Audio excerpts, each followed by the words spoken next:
Bengali herbal legend part 2। আর আজকের ঘটনা প্রেতনিকে নিয়ে।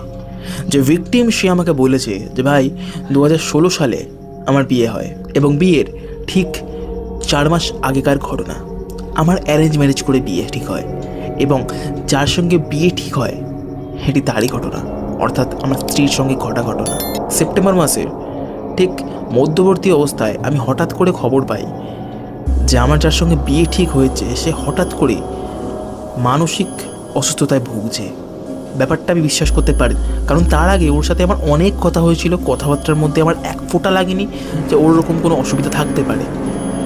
বাড়িতে গিয়ে যখন দেখলাম তার চিত্র আর আমি যার সঙ্গে আগে কথা বলেছি তার চিত্র দুটোকে আমি এক করতে পারছিলাম না। চুল উস্কো ফুস্কো, হাতে বড় বড় নখ এবং সারা শরীরে ময়লা। ব্যাপারটা বুঝতে পারিনি, এতটাই উগ্রতর হয়ে উঠেছিল ওর রূপ যে ওকে ঘরে বন্ধ করে রাখা হচ্ছিল, এমনকি বেঁধে অবধি রাখা হচ্ছিল। ডাক্তার দেখানো হলো অনেক, আমিও সাথ ছাড়িনি। ডাক্তার দেখানো হলো, অনেক কিছু করা হলো, তবুও যেন আমরা সারিয়ে উঠতেই পারছিলাম না। অবশেষে আমার কাকা গিয়ে একজন ওঝাকে ডেকে নিয়ে আসে। ওকে ঝাড়ানো হয়, প্রায় 1 সপ্তাহ ধরে ওকে ঝাড়ানো হয় এবং ধীরে ধীরে ও ঠিক হতে থাকে। যে ওঝা ছিল সে আমাকে বলেছিল যে ওর ওপরে প্রেতনিতে ভর করেছিল। বিয়ে ঠিক হয়ে যাবার 12 থেকে 11 দিনের মধ্যে যেসব মেয়েদের দুর্ঘটনা অবস্থায় মৃত্যু ঘটে তারা কালে ভদ্রে আটকে প্রেতনিতে পরিণত হয়।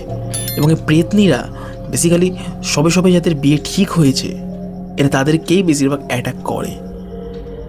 নমস্কার, আমার নাম রাজ এবং আপনারা শুনছেন প্রেতজনি।